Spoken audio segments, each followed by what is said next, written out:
مكنسة. لبستها شراب. ماشي ليه؟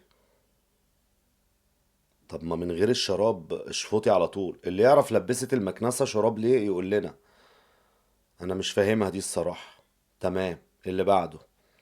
ورق العنب لو مش بتعرفي تلفيه. تمام، ازاي بقى؟ ماشي تمام.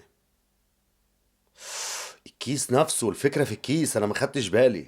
جميل جدا. بص، لفة هدايا ده مش صباع ورق عنب ده.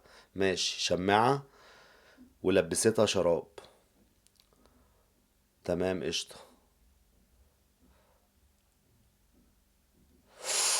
عشان تجيب العنكبوت من تحت التلاجة جامدة. ازازة وخرمها كده. ماشي ليه؟ وقطعها كده. ما تنساش وحياة حبيبك النبي مش هتخسر حاجة لو صليت على النبي. قطعها كده. ماشي وبعدين. يا ابني الجامدة جميلة جدا. افيز لأي حاجة عندك من غير ما تروح ما تشتريه. لا جامد. واتحدى اي حد يعمل لايك بمراخيره. صعبة جدا. الفوطة تتعلق كده بقى يا جماعة. الفوطة تتعلق كده، بلاش الشغل القديم ده.